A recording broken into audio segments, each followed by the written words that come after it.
didn't happen this Tuesday because I lost internet. Are we able to have the house lights up a bit? I can't see everyone's beautiful faces. Just a reminder, on Tuesdays, I go live in our Facebook group. If you're not in our Facebook group, jump into that. If you're not sure how, then just, I don't know, look for it or something.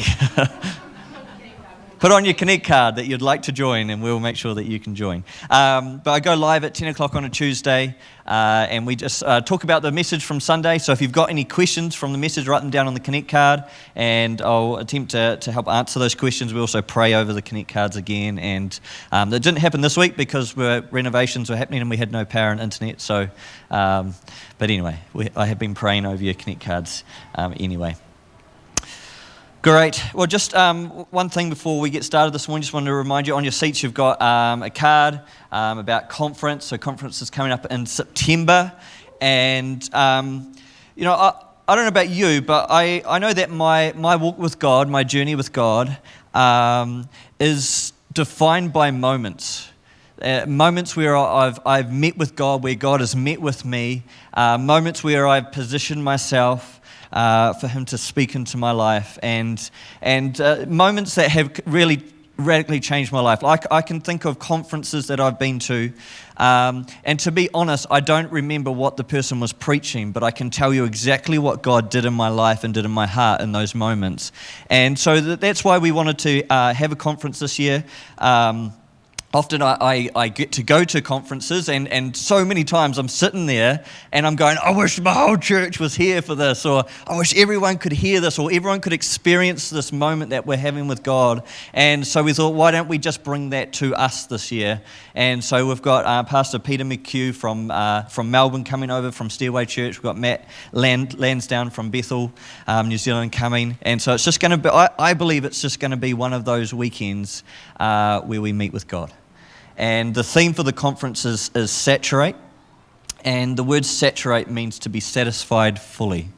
And so our prayer is that we could create space for us to meet with God and be satisfied fully by Him. And so that we could overflow into our communities. I don't know about you, but I want to be satisfied by Him alone. I don't want to be looking at things to satisfy the union of my heart, but just to meet with Him and be satisfied by Him. And so I'm looking forward to that. And so mark that out down in your calendar. It's coming up. There'll be some more details coming out over the coming weeks. All right. So, big welcome to everyone. If you're new here this morning, my name is Michael, and my wife Ellie and I are the pastors here. And it's really great to have you here. If you're watching online this morning, a big welcome to you as well. Maybe drop a comment on Facebook if you're online right now, and just say hello. Would love to connect with you as well. It's amazing how many people watch online each week. It's really quite cool. And so I think that's just a really cool space to be in. We know that there are people that have watched us online for a long time. Sarah's watching me online right now. I can hear it. People have watched online for a long time before eventually coming. And so I think it's just a great way for people to connect before they actually walk in the door. Great. All right, so we're looking at our series this week is Dear Church, 7 letters, 7 glimpses of Jesus. And we're talking about the 7 letters that you find in the start of the book of Revelation. And we're up to church number 2. I don't have any slides this week for everyone. Sorry about that. But so the second church is the church in Smyrna. And I think if we're to think about the book of Revelation and what's its purpose, and remembering that this book was distributed amongst the churches at that time, and each church had a different thing going on. There was different things that were happening in the churches, and Jesus either encourages or challenges the churches depending on what sort of environment they've got going on. And so there's this thought that I think is really good, that the book of Revelation is supposed to comfort the disturbed and disturb the comfortable. And I think, what I said over the last couple of weeks, that really when we read the 7 letters to the 7 churches, we've got to look at them and say in our hearts, if the shoe fits, let's wear it. And I think as we look at the church that we're looking at today, the church in Smyrna, I do believe that this should disturb our comfort. The 7 letters, they really beg the question, how are we representing Jesus to our world? Ultimately, that's what Jesus is really getting to with these letters. He's challenging churches. Last week we looked at the church in Ephesus, and he literally said, I'm going to remove you from being a church. You will no longer represent me because of the fact that they had lost their love. They were right about a whole lot of things, but they were horribly wrong as well because they'd lost their love. And who knows that there's no point in being known as the rightest church if we're not known as the kindest church.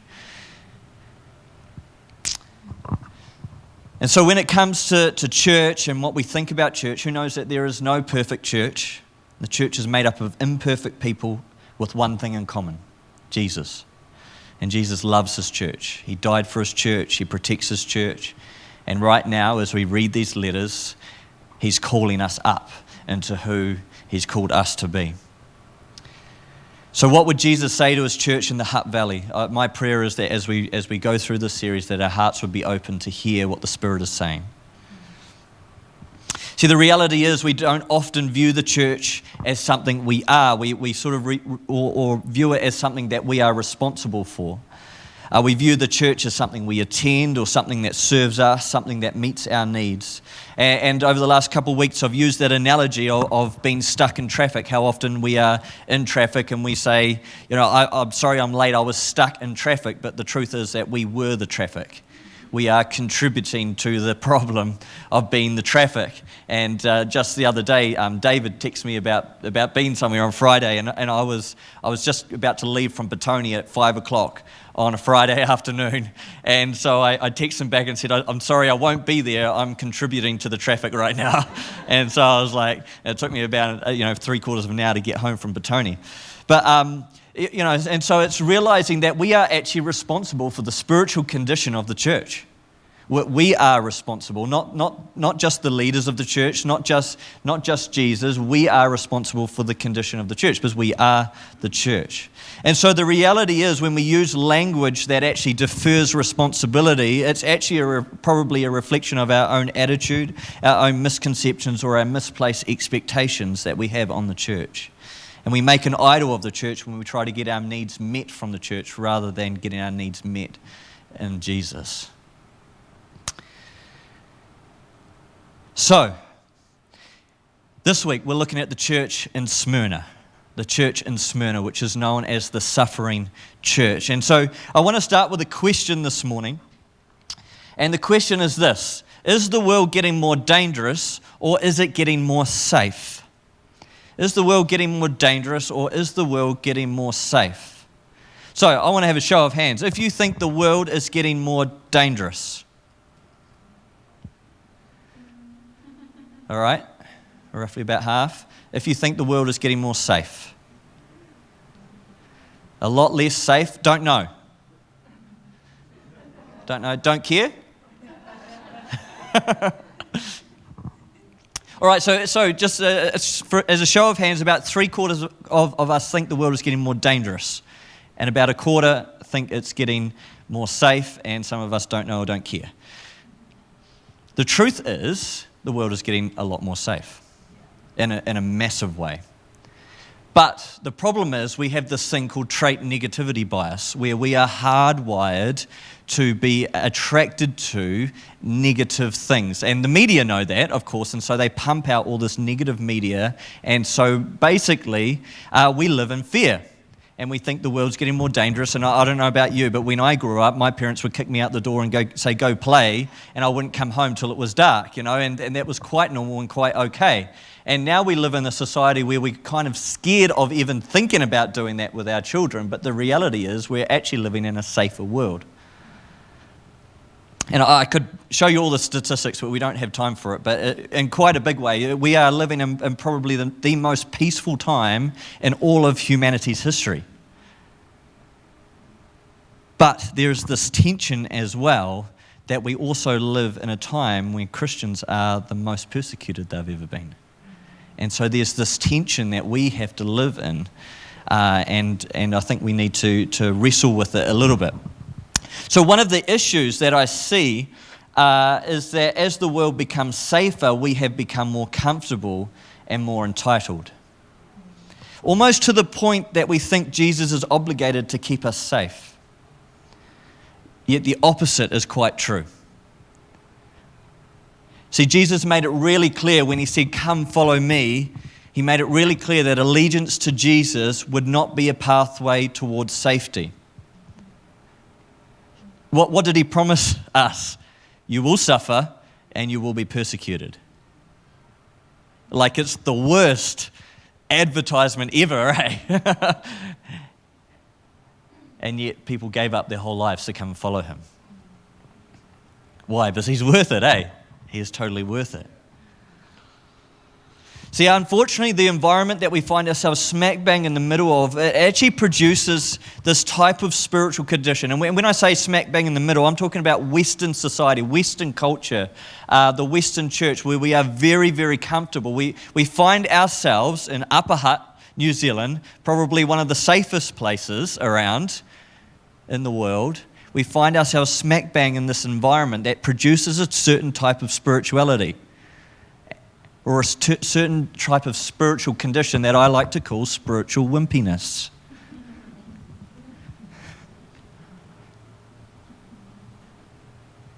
Who knows that we are all up in our feelings? I don't know about you, but I reckon we could afford to get a little bit more spiritual backbone. See, the reality is where we live, we actually don't need Jesus. Who needed Jesus this week to get to church? Certainly all of us at certain times in our lives, we have this moment where we need Jesus. But on a weekly, day-to-day basis, how many of us wake up in the morning and say, "Jesus, I need you to stay alive"? Not many of us, if any of us. It didn't require any faith for me to get here this morning. It didn't cost me anything. It cost me a little bit of petrol, a bit of time. But it doesn't require much faith to follow Jesus in our country. And so what happens is we have a lot of organisers, but not many agonisers. I wonder where all the agonisers are. The ones who are agonise in prayer.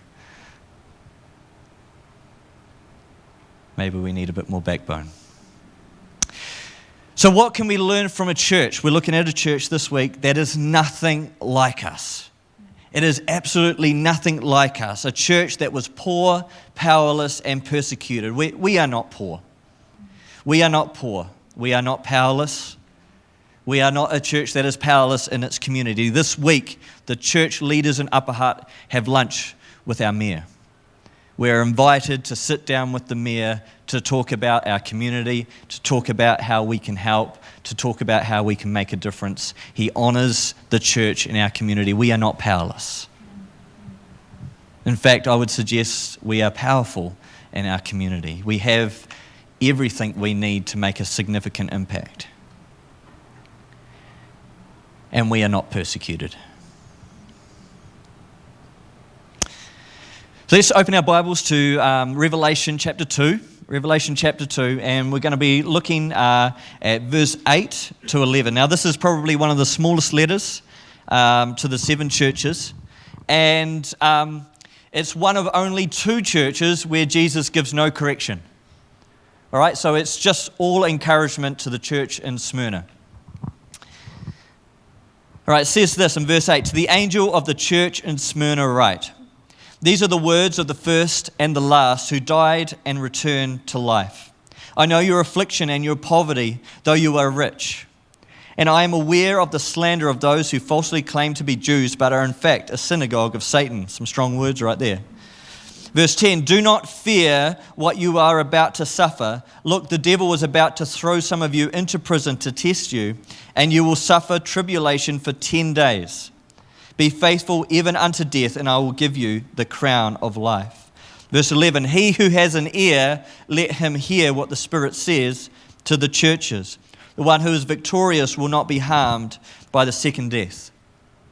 So he who has an ear, let him hear what the Spirit says to the churches. This is applicable for us too. All of these letters were written individually to churches, but distributed right throughout the church. And we must say, if the shoe fits, let's wear it. Let me pray. Father, we thank you for your word. We thank you that today we are gathered as your church. You are walking amongst us right now. You are here. And Jesus, you're speaking to us. We open our hearts. We open our spirits to hear what you are saying to us. I pray that you would challenge us, you would disturb our comfort this morning, that you would call us up to be the church that you are calling us to be. Thank you, Jesus. Right, so the church in Smyrna was one of the most important cities in the province of Asia Minor. It was sort of one of the principal cities, and it actually vied for prominence with the city of Ephesus and Pergamum, which we talked about Ephesus last week, and we're going to talk about Pergamum soon. And so it's present day in Turkey. The city of Izmir is the present day site of Smyrna, and the population would have been around 100,000 people back then. So it was known for three things. It was known for location, it was known for its influence, and it was known for its allegiance to Rome. So it was the first city to construct a temple to Caesar. The first city in Asia to construct a city to the Roman Caesar. And so Smyrna was a really important city. It had a seaport. It was a place of commerce. And it was a place where it excelled in medicine and science, and it was home to guilds. So guilds were like, if you were in a trade, you were part of a guild, and so what happened is so in Smyrna, the guilds were fishermen, tanners, silversmiths, and goldsmiths. But you had to be a member of a guild. And what would happen is, if you're a member of a guild, you had to actually do what they asked you to do. So, to be a part of the membership, you had to sacrifice to pagan deities. So you had to go to the temple and give sacrifice to pagan gods. So can you imagine that if that was what we were experiencing right now in Upper Hutt, as an example, Anthony is a builder, so if he was part of the guild of builders, he would have to go to the temple and give sacrifices to the pagan gods to be a part of that guild. And so you can imagine for Christians who said, well, we're not going to do that, how they would struggle to even do work and to provide for their families because they're making a decision not to do that, and now they're struggling to even provide for their families. And so there's a real struggle in the city of Smyrna. And so in Revelation 2 verse 8, Jesus says this, "These are the words of him who is the first and the last, who died and came to life again." And so we can see in each letter that they carry a common form. Jesus starts each letter by describing himself. Has anyone noticed that? At the start of each letter, he describes himself.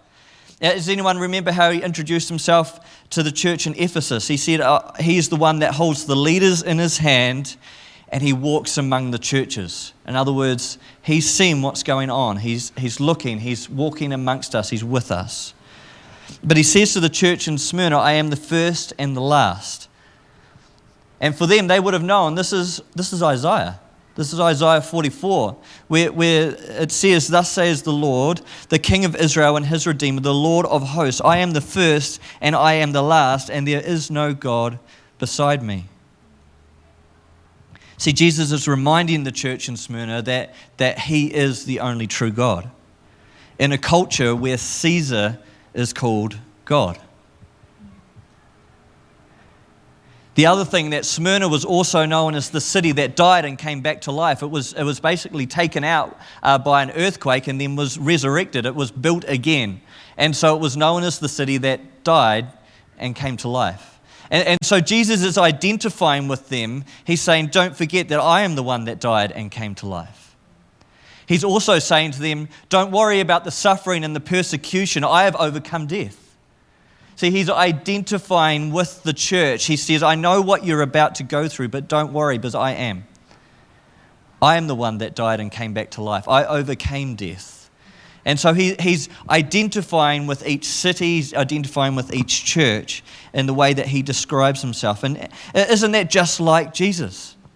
Where he actually identifies with our pain and our hurt and our brokenness.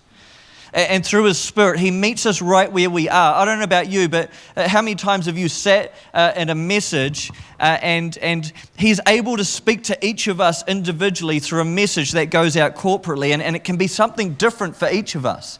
But he's identifying with our need. He's identifying with our pain and our brokenness in our time of need.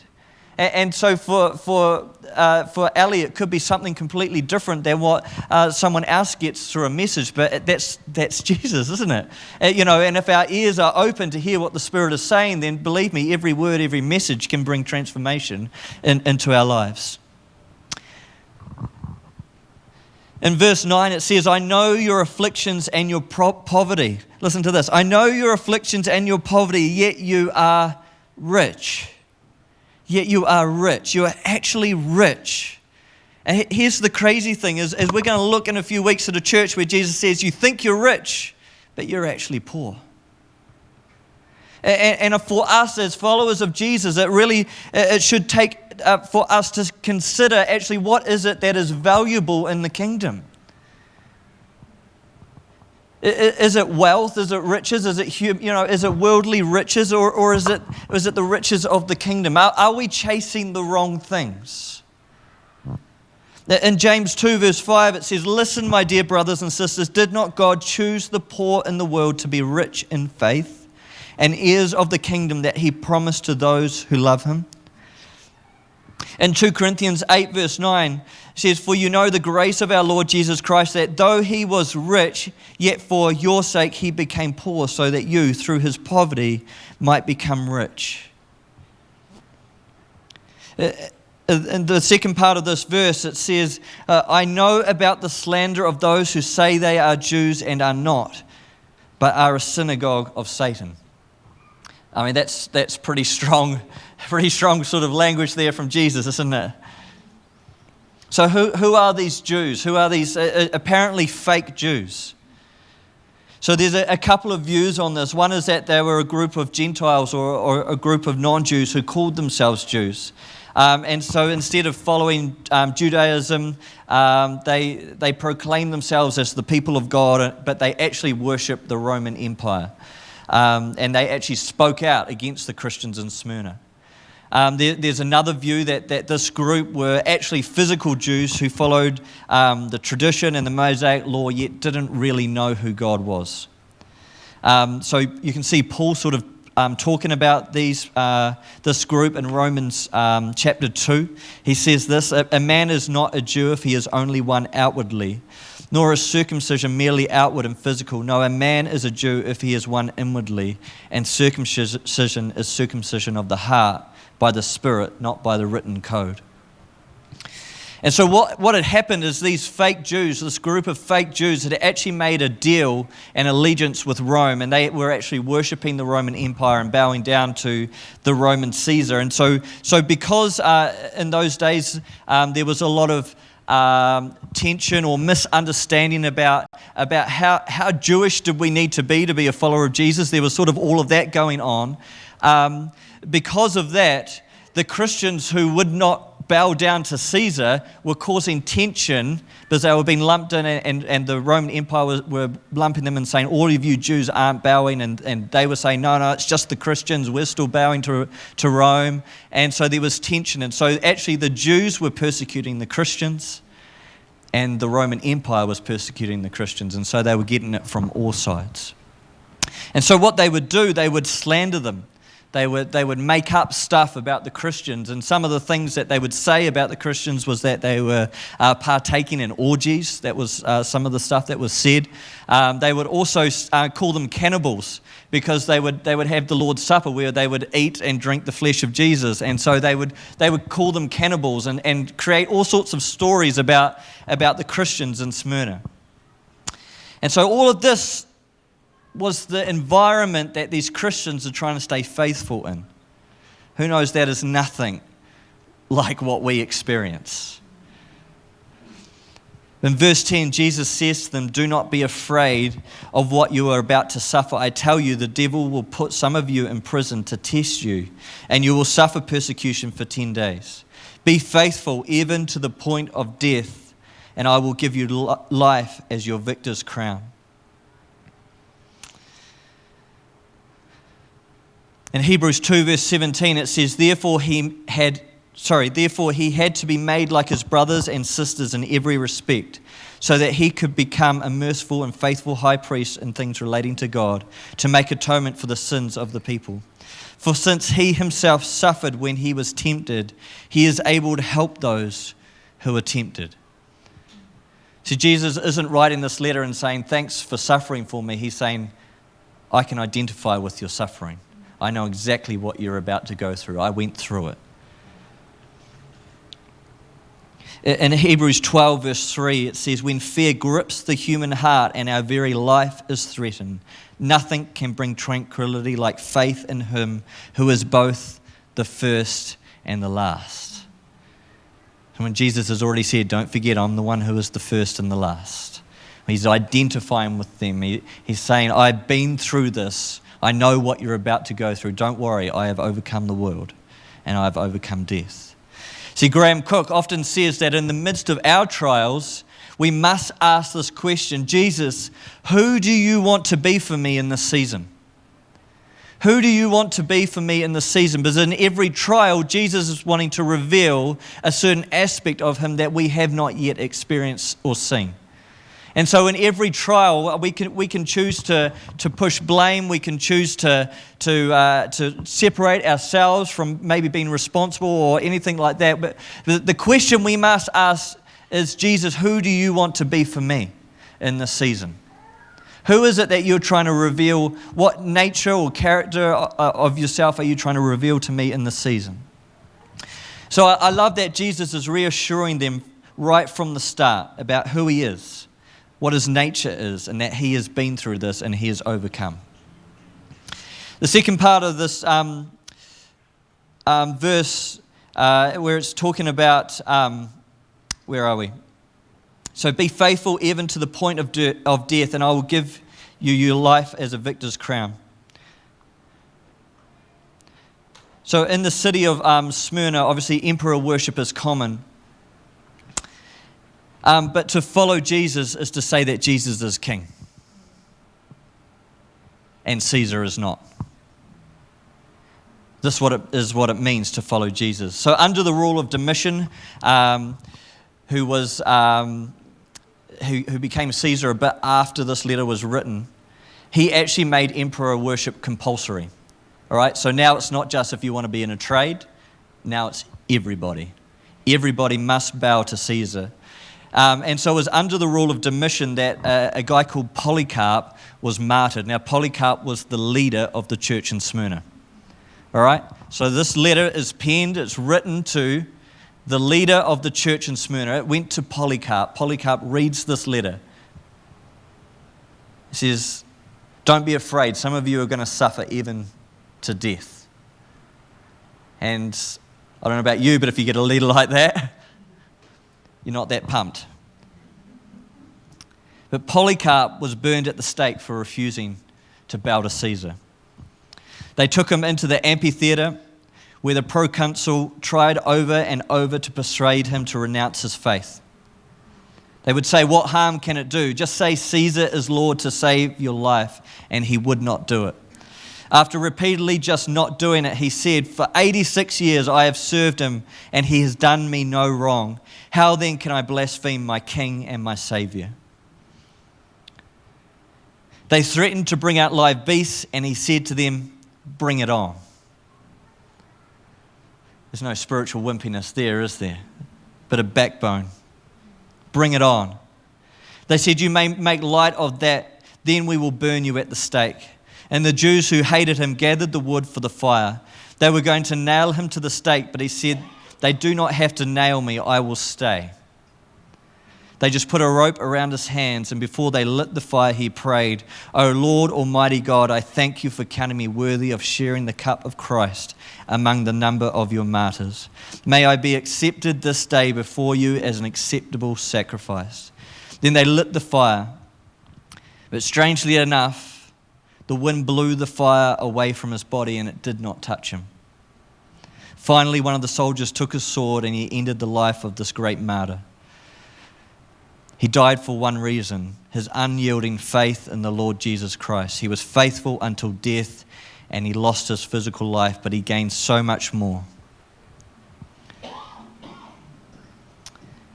See, these Jews in Smyrna during that time, they actually ran to get more fuel for the fire. That's how much they hated the Christians. Here's this leader of the church in Smyrna, Polycarp, willing to go to the death for his king.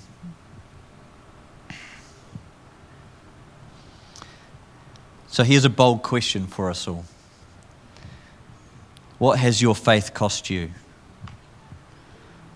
What has your faith cost you? See, there's a lie within Western Christianity that our faith is proven by what we get. No. No, our faith is proven by what it costs us. Who knows that people will notice your faith not when it gets you something, but when it costs you something. See, Jesus says, "Come, follow me." It's going to cost you everything. You will suffer. You will be persecuted. It's a great message to fill our churches, isn't it? This is the message of Jesus. Oswald Chambers said, "Suffering either gives me myself or it destroys myself. If you receive yourself in the fires of sorrow, God will make you nourishment for other people." Who knows that pain will either break you or make you? And the enemy uses pain to destroy your faith, but God uses pain to build your faith. So the question for us today is pain making us or breaking us?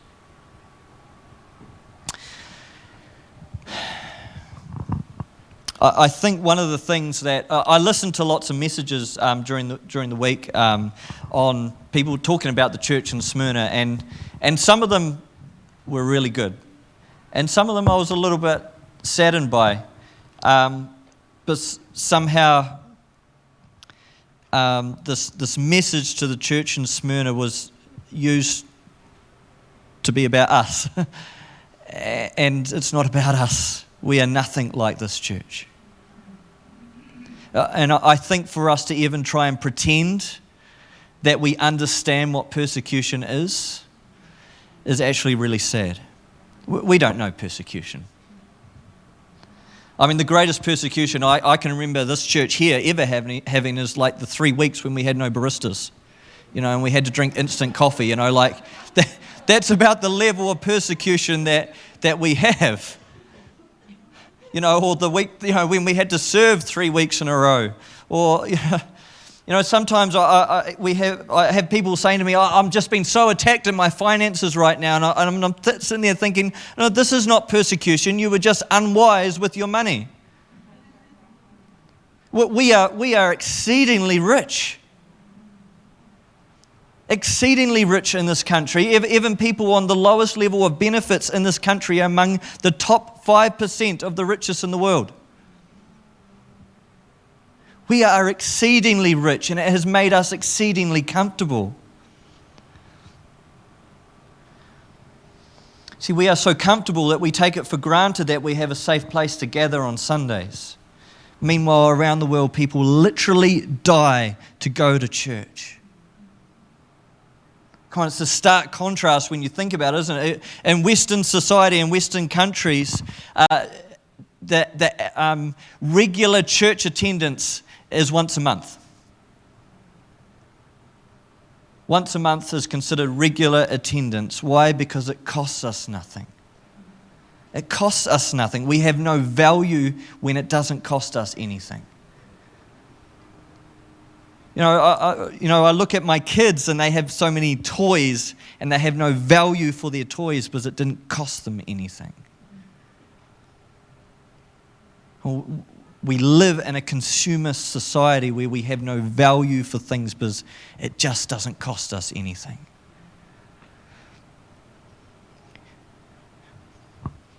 Yet right now, as we gather this morning with such freedom and peace, there are literally people dying together with other believers.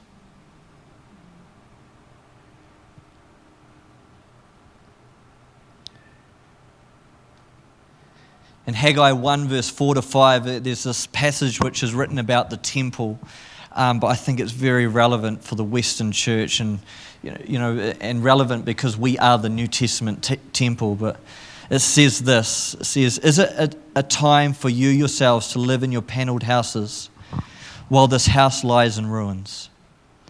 Now this is what the Lord of hosts says: think carefully about your ways. You have planted much, but harvested little. You have planted much, but harvested little. You eat, but never have enough. You drink, but never have your fill. You put on clothes, but never get warm. You earn wages to put in a bag pierced through." What's the prophet saying? He's saying you're wasteful. You live in, one version says, you live in your luxurious houses while the house of God lies in ruins. And then he goes on to say, you're wasteful. You have so much that you waste so much. Man, I'm challenged by that. I am absolutely challenged by that. Did you know that every month, on average, there are 345 Christians killed for their faith? It's about 11 every day. 219 are imprisoned without trial. There are over 60 countries where Christians are persecuted for their faith right now. It's just so far from our reality, isn't it? So far from our reality. This was the reality of the church in Smyrna.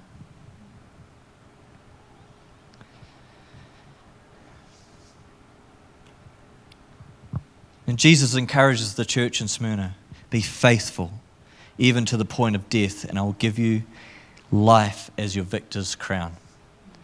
Can you imagine for the church in Syria today? They read that and they go, oh man, this is us. We can stay faithful. There's a crown of life for us. Jesus has been through this. He went before us. He suffered and died and overcame death. Imagine how much hope this passage brings to them. Here's a really interesting fact, is that in the city of Smyrna, there was this cultural thing that went on where they would give and receive crowns. So if you were an athlete and you did something of notable achievement, or maybe you were in the sciences or medicine and you did something of noticeable achievement, they would give you a crown. And that's how you would be known as someone notable in the society. You would have a crown. And so what would make the crown significant was the achievement and the person that gave you the crown. So how significant was the person that gave it to you, and how significant was the achievement? And so you would wear this crown and walk around and look at me, I've got this crown because I'm someone who's important.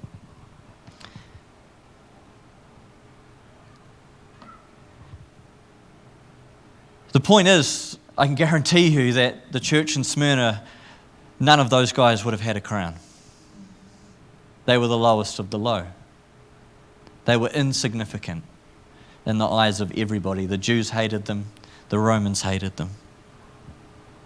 But in this society, in the kingdom, the lowest of the low are promised the greatest crown from the greatest king.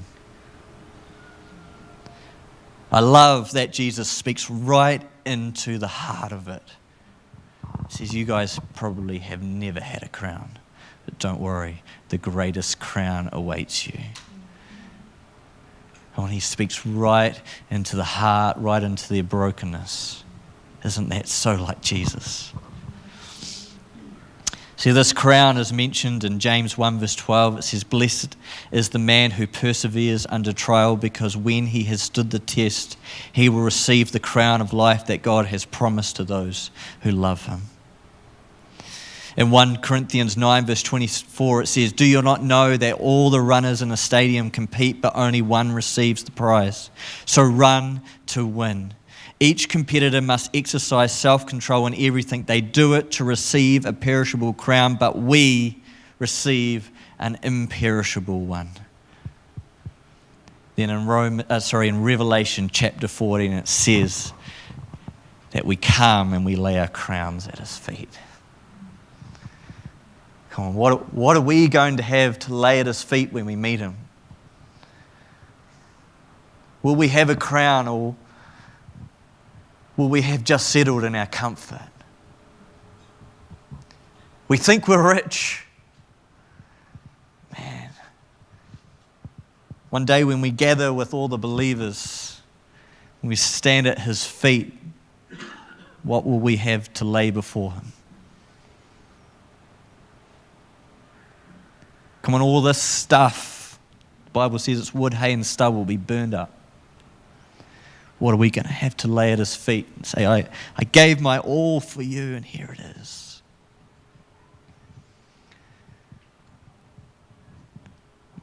The Christians who have suffered and persecuted and died for their faith will have a crown of life to lay at his feet.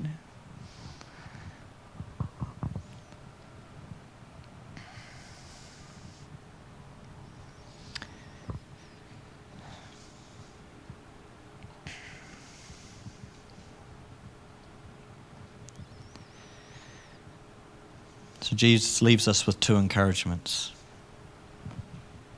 Be fearless. Be fearless. Do not fear, trust me.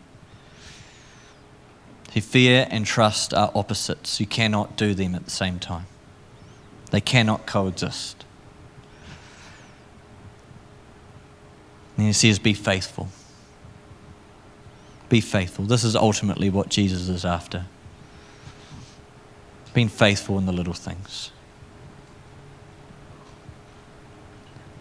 You know, it's easy to look at the big things people are doing.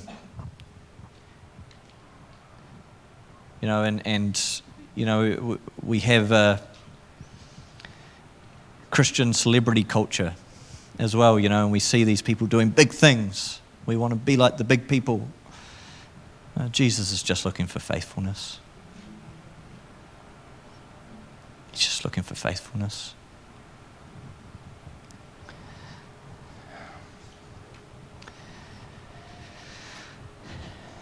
So what can we learn from a church that is nothing like us? If we can pass out communion now, that'd be great too. Thanks, David. So what can we learn from a church that is nothing like us? We can learn how to live bravely in a scary world. We can learn how to be grateful for our freedom. We can learn how to be generous with our wealth. We can learn to not let our desire for comfort create complacency and apathy. We can humbly consider and pray for our brothers and sisters who live in environments like the church in Smyrna today.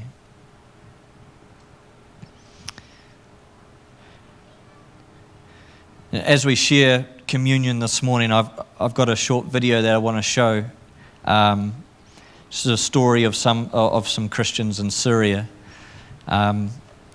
If you have young children, you may want to take them out because it's not nice. Sort of around 3 minutes is sort of when the hard stuff is, so you've got a bit of time if you want to take them out or prepare them.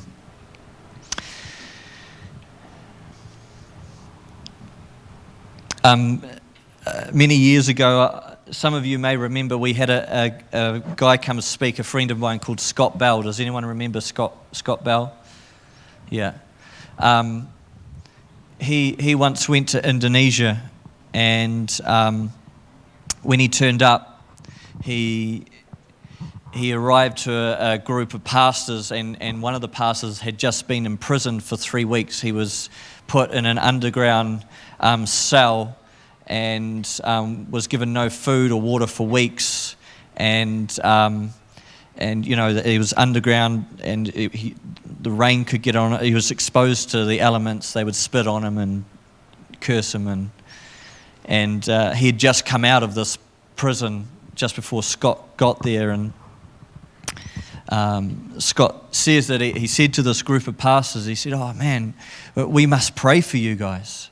And this pastor turned around to Scott and said, "No, we must pray for you in the Western Church."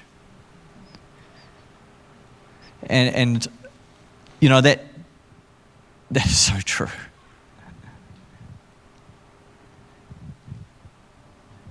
Their faith is so alive and so real because they must trust Jesus daily. So I think there's a great challenge for us there. When Jesus took the bread and the juice and he said to his disciples, "This is my body broken for you," and he said, "Take it and eat it. Do this in remembrance of me." And he took the cup and he said, "This is my blood spilt for you. Do this in remembrance of me." And that's what we're about to do now. We're about to take communion, take the elements, and remember Jesus' body broken for us and his blood spilt for us. But in 1 Corinthians, Paul says, he says, don't forget that when one part suffers, when one part of the body suffers, we all suffer. And so as we remember Jesus today, I want to encourage you to remember those that are part of this body that are suffering today.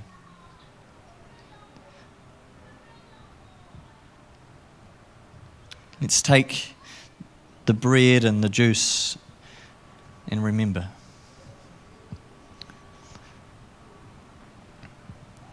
While we do that, let's play that video. Can we roll that now? Thanks.